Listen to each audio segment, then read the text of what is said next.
Phần khởi động, trò chơi tiếp sức. Em hãy kể tên các quyền con người và quyền cơ bản của công dân mà em biết. Chủ đề 8. Hiến pháp nước Cộng hòa xã hội chủ nghĩa Việt Nam. Bài 16. Quyền con người, quyền và nghĩa vụ cơ bản của công dân. Trong bài này, chúng ta học hai nội dung. Nội dung 1. Một số nội dung của Hiến pháp năm 2013 về quyền con người. Nội dung 2. Một số nội dung của Hiến pháp năm 2013 về quyền và nghĩa vụ cơ bản của công dân. Một số nội dung của Hiến pháp năm 2013 về quyền con người. Câu hỏi đầu tiên, theo em, con người có những quyền gì? Nêu biểu hiện cụ thể của các quyền đó trong trường hợp 2 và 3 trong sách giáo khoa trang 99. Trả lời, con người có các quyền: quyền bình đẳng, quyền sống, quyền bất khả xâm phạm về thân thể và được pháp luật bảo hộ về tính mạng, sức khỏe, danh dự, nhân phẩm.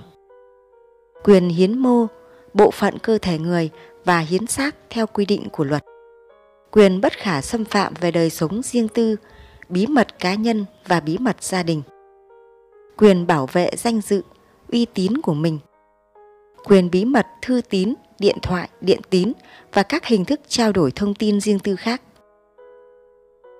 Quyền bất khả xâm phạm về chỗ ở, quyền tự do tín ngưỡng, tôn giáo, theo hoặc không theo một tôn giáo nào, quyền khiếu nại, tố cáo với cơ quan, tổ chức cá nhân có thẩm quyền về những việc làm trái pháp luật của cơ quan, tổ chức cá nhân.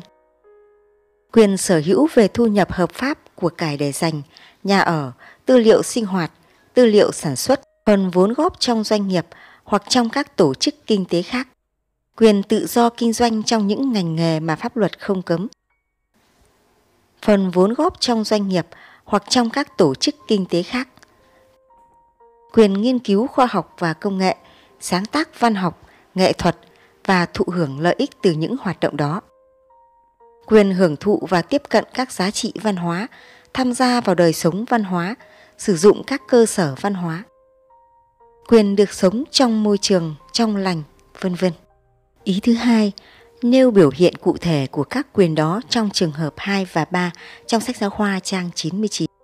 Trong trường hợp 2, cô T đã phát hiện em bé bị bỏ rơi, đưa em đến bệnh viện kiểm tra sức khỏe, nhận em làm con nuôi và chăm sóc nuôi dưỡng em. Việc làm của cô T đã đảm bảo quyền sống, quyền được chăm sóc sức khỏe cho em bé. Trong trường hợp 3, gia đình H đã tới cơ quan công an trình báo và yêu cầu cơ quan công an can thiệp xử lý N. Vì N đã dùng vũ lực bắt và giam giữ H trái luật. Hành vi của N đã xâm phạm quyền bất khả xâm phạm về thân thể của H. Câu hỏi 2. Quyền con người được quy định trong hiến pháp có ý nghĩa như thế nào? Ý nghĩa của quyền con người được quy định trong hiến pháp. Quy định của hiến pháp về quyền con người là cơ sở pháp lý để bảo vệ con người, chống lại các hành vi làm tổn hại đến thân thể, danh dự, nhân phẩm, quyền lợi, sự tự do v.v. của con người.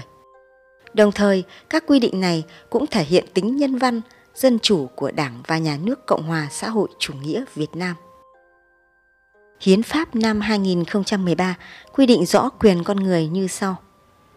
Mọi người đều bình đẳng trước pháp luật, không ai bị phân biệt đối xử trong đời sống chính trị, dân sự, kinh tế, văn hóa, xã hội ở điều 16.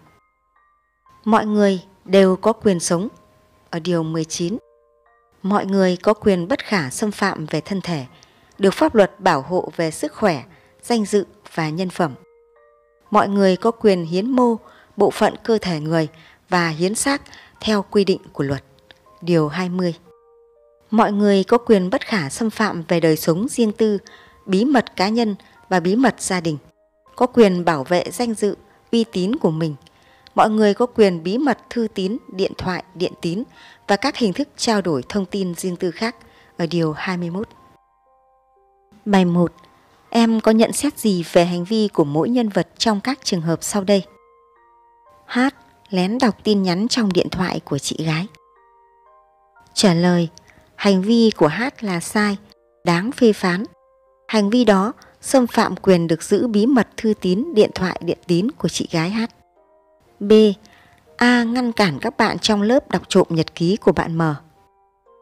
Trả lời, hành vi của A là đúng, vì đã góp phần thực hiện quyền bất khả xâm phạm về đời sống riêng tư, bí mật cá nhân của M. Chúng ta chuyển sang phần 2, một số nội dung của Hiến pháp năm 2013 về quyền và nghĩa vụ cơ bản của công dân. Phần A, quyền về chính trị, dân sự. Quyền về chính trị gồm những quyền gì? Quyền về chính trị gồm quyền biểu quyết và trưng cầu dân ý, quyền bầu cử ứng cử, quyền khiếu nại tố cáo, quyền tham gia quản lý nhà nước và xã hội. Hiến pháp năm 2013 quy định công dân có quyền về chính trị dân sự như sau: quyền có nơi ở hợp pháp, quyền tự do đi lại, cư trú trong nước và ra nước ngoài, quy định ở điều 23. Quyền tự do ngôn luận, tự do báo chí, tiếp cận thông tin, v.v. quy định ở điều 25. Quyền bầu cử khi đủ 18 tuổi trở lên và quyền ứng cử vào Quốc hội, Hội đồng Nhân dân khi đủ 21 tuổi trở lên, quy định ở điều 27. Quyền tham gia quản lý nhà nước và xã hội, tham gia thảo luận và kiến nghị với cơ quan nhà nước về các vấn đề của cơ sở, địa phương và cả nước, quy định ở điều 28. Quyền biểu quyết khi nhà nước trưng cầu dân ý khi đủ 18 tuổi trở lên, quy định ở điều 29. Phần B, các quyền về kinh tế, văn hóa, xã hội. Hiến pháp năm 2013 quy định công dân có các quyền về kinh tế, văn hóa, xã hội như: công dân nam nữ bình đẳng về mọi mặt, quy định ở điều 26. Quyền được bảo đảm an sinh xã hội, quy định ở điều 34. Quyền làm việc, lựa chọn nghề nghiệp, việc làm và nơi làm việc, quy định ở điều 35. Quyền học tập, quy định ở điều 39. Quyền xác định dân tộc của mình, sử dụng ngôn ngữ mẹ đẻ, lựa chọn ngôn ngữ giao tiếp, quy định ở điều 42. Quyền của công dân luôn đi liền với nghĩa vụ của công dân. Chúng ta chuyển sang phần C, nghĩa vụ cơ bản của công dân. Hiến pháp năm 2013 quy định công dân có các nghĩa vụ cơ bản như: nghĩa vụ học tập, quy định ở điều 39. Nghĩa vụ bảo vệ môi trường, quy định ở điều 43. Nghĩa vụ trung thành với Tổ quốc, quy định ở điều 44. Nghĩa vụ bảo vệ Tổ quốc, nghĩa vụ quân sự và tham gia xây dựng nền quốc phòng toàn dân, quy định ở điều 45. Nghĩa vụ tuân theo hiến pháp và pháp luật, tham gia bảo vệ an ninh quốc gia, trật tự an toàn xã hội và chấp hành những quy tắc sinh hoạt công cộng, quy định ở điều 46. Nghĩa vụ nộp thuế theo luật định, quy định ở điều 47. Trên đây là toàn bộ nội dung của bài 16, quyền con người, quyền và nghĩa vụ cơ bản của công dân. Tình huống số 1. Trong cuộc họp bàn về việc làm đường cho tổ dân phố tại một phường, bác Vi thấy mọi người đều tham gia đóng góp ý kiến. Mặc dù bác cũng muốn phát biểu, nhưng lại nghĩ nhà mình nghèo nên sẽ không ai quan tâm đến ý kiến của bác. Vậy theo em, tình huống nói đến quyền gì của công dân?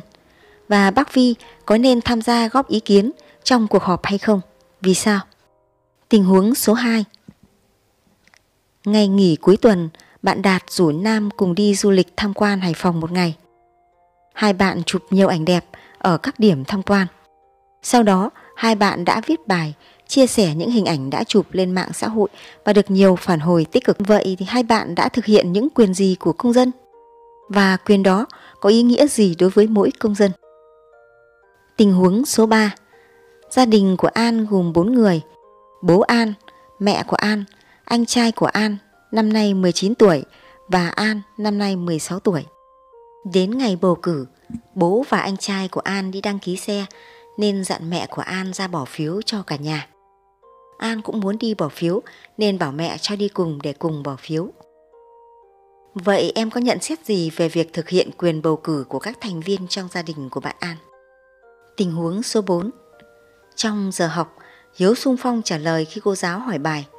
Nhưng sau đó, Hiếu nói chuyện riêng với bạn bên cạnh. Khi bị cô giáo nhắc nhở, Hiếu nói: em nghĩ em có quyền tự do ngôn luận nên em muốn nói gì thì nói ạ. Vậy em có đồng tình với ý kiến của Hiếu không? Vì sao? Cô giáo Mignon trân trọng cảm ơn bạn đã theo dõi video. Để xem các clip tình huống và cách giải quyết các tình huống. Mời các bạn cùng theo dõi video tiếp theo. Xin chào và hẹn gặp bạn ở video sau.